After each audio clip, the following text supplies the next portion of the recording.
here with us this morning, Jay Will and Matt Barnes as well. And we're picking this one up with the Lakers against the Nets.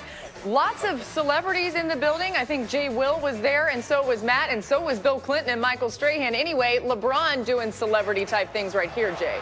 And Dre, that's that move that you were talking about for LeBron, that spin move in transition that's so hard to stop. Here we see LeBron to Dwight Howard. Let's go, Dwight Howard. LeBron adding league-leading assists for his game. And then you're going to see Kyle Kuzma get into the action there. So Lakers up 71-66. Right before the end of the half, we'll see an opportunity there for Kyrie to get in the mix. And Matt, we've talked about it. There's a little back and forth between these two, as you might imagine. Absolutely. You know, once friends, now foes, and it was a fun battle to watch last night. But still friends, but foes, but We're not sure. a little bit in between. Hey, but right? Kyrie can hit that pull-up three. Andre, what do you think about that? Kyrie is I call him a god. I don't This even guy's know a god, too. I don't know how to explain this guy, but probably one of the toughest guys to guard in the NBA. Great block there by Anthony Davis. Under 10 seconds left in the game, in the third, Nets down by 7. And Kyrie. Duds going to come up big right there. The crowd went wild there a little bit. Just kidding. They love duds out there. The Lakers love duds. You heard LeBron speak on him in the short time playing with one of his favorite teammates ever. I mean, what do you even do with that, Kyrie? Between points and assists, he makes up for 53 points a game at 35 years old. That's how special of a player he is. And still making it look easy. Handshake with Bill Look, Clinton. there's Matt. There's Matt. I don't see him. All right. Matt, you were there. Okay, so the All-Star starters were selected, and not shocking, LeBron and Giannis named captains. The captains will draft the 8 remaining players from the starter pool in the first round. Then all 14 players from the reserve pool will be in the second round. Assuming LeBron plays, he'll be making his 16th All-Star game start, breaking a tie with Kobe Bryant for the most all-time. All right, Trae Young was super emotional, guys, when he found out that he was named a starter. You'll see this in a moment. Well, I thought we were going to see it right there, but we weren't. Either way, he was very emotional. Let's start there with Trae, because he's had an incredible year. But what was your reaction to seeing his emotion? First off, you're going to see the there pic, it is. Yeah, right here, Trae crying, him and his mom, his family, his little brother was there. I couldn't be happier for Trae. He's a guy that, out of college, I didn't know if it would translate to the NBA. It's translated and more and fast. Happy that he's a starter. But then I have to say this. I don't know how Jimmy Butler is not on this list. And I know he's qualified as a big, I guess, as a small forward, but he should be a guard. Trae Young, their team is in last place in the Eastern Conference. And Jimmy Butler has changed the culture single-handedly at Miami for a team that's second place in East with the best home record in the NBA. Biggest snub of the whole decision. Well, Andre, let's remind people that the fans do have these votes. Yes. They're the ones that make the votes. But why did you agree with Jay that Jimmy Butler was snubbed? Well, I think the culture of the Miami Heat fits Jimmy Butler as well. And he was always talking about how hard he wants his young talent to play. We heard that in the past, his previous teams. Well, now he's got a young core. That culture plays like he wants them to play. He's come in, and they surprised the entire league. And it wasn't just fluke. You've seen a few teams who started off really well, and they came back down to earth. Look at a team like Phoenix. You got a few teams like that. But Miami's been consistent this entire way through, and he should have made the team. And you got to have some merits for winning basketball games. Matt, what do you think?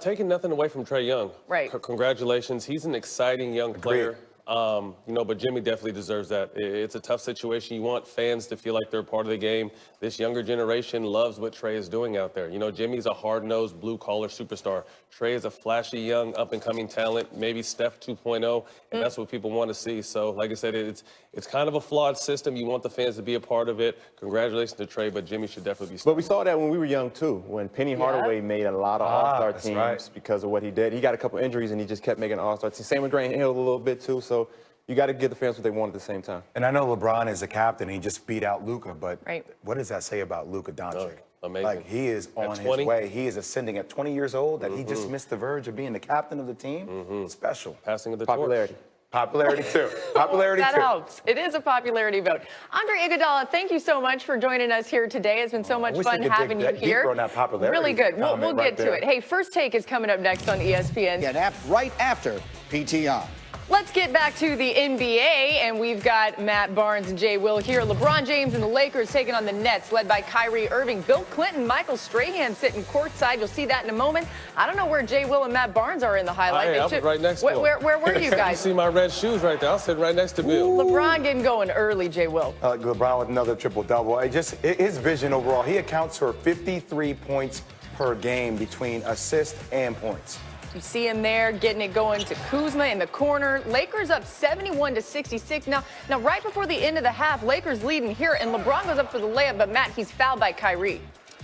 They were back and forth. I was surprised to see how much Kyrie guarded him last night and seeing, just how big LeBron is. But this game was never in doubt. He controlled the game from start to finish. It was just another amazing game for him. Kyrie had some words there. And to the third quarter we go. Under a minute left. Nets down 4. Kyrie hitting that pull-up 3, Jay. Yeah, Kyrie's the guy that has to be the momentum player for this team. And look, I don't care what anybody says. He is one of the most spectacular players to watch. So is AD. Stop it, Anthony Davis. So is AD. Goodness. That was pretty fun to watch. Glad to see him back on the court, too. And as we continue on here, under 10 seconds left in the third, Nets are down 7. Kyrie doubled, and then Jared Dudley here with an opportunity. What a shot, Matt. He's back in Brooklyn. The fans were loving there chanting Dudley last night. He hit a big shot. He's one of those good guys that gets the energy going. LeBron with the tough fadeaway. I mean, it's unfair. I mean, Kyrie doesn't stand a chance out there with him. I mean, the fact that he's 35 and he's top 2 in the MVP voting race tells you everything you need to know about him. Oh, is that me back there? That was you in the background somewhere. Okay, yeah. The Lakers win this one, and you just mentioned it, Jay. LeBron is 35 years old. What are your impressions of what he's done so far this season and doing it at this age? I mean, it's between him and Giannis for MVP right now. And just the fact that he's 35 years old, the fact that out of all the Eastern Conference voters to go to the All-Star game, the starters, I mean, he has more All-Star game starts combined than all the starters in the Eastern Conference. That's how legendary he is. And I don't think he's all the way appreciated. We always compare him to Michael Jordan. Right. People always want to rip him down because he went to Miami, then came back to Cleveland, then went to L.A. But what he does, what you see this is legendary stuff. I don't think not only LeBron, but a lot of the great players say we just don't sit back and appreciate their greatness. I think we're in an era where, showing love is not cool. So everyone has a negative thing to say about someone, but just to sit back and appreciate how amazing he is night in, night out. And it almost looks like he's on cruise control out there. So it's going to be a problem come playoff time. What do you think about that, him being on cruise control? Do you get that same impression by what he's doing? Or autopilot. He's still playing hard, but it's just so easy. I would say, he's still operating at a pretty high level in cruise control for LeBron. And they still have the best record in the West. But I do think that we're going to start, these games between LA and Brooklyn are going to be fascinating to watch.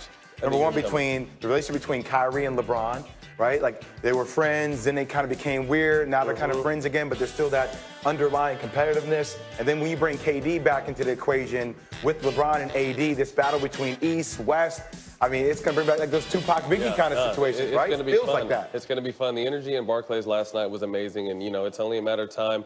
KD will be back next year, but we got to worry about right now. But like you said, Jay, in the future, that's going to be, that's going to be a heated battle. Yes. When we discuss the NBA in the next hour, we're going to talk about the All-Star voting and all of that and who might have gotten snubbed. These guys have some takes there. 2 of the association's best teams tip off NBA Friday at 8 Eastern. Kawhi and the Clippers. And that would be Zion Williamson. Now, when he did make his debut a couple nights ago, it was a night to remember. He scored 22 points in his NBA debut, 17 of them coming in that. Made the move to pull Zion after playing just 18 minutes. Now, Zion addressed the prevailing question about his size and his weight on the Woj pod. Take a listen to this. There's really no comparison to me because I try to add every level to my game. My body's just built different. Some people try to look at it as a weakness, but I look at it as a blessing because people aren't used to guarding this kind of size. And I'm able to add a little finesse to my game so it has flavor. And I feel like I'm a playmaker, so I can create for my teammates. And when I have to finish, I can go finish. Jay Will and Matt Barnes here with us to talk about this. And Jay, we've talked a lot about Zion's weight and how he can try to avoid further injury. What's your reaction to hearing what he says about trying to lose weight?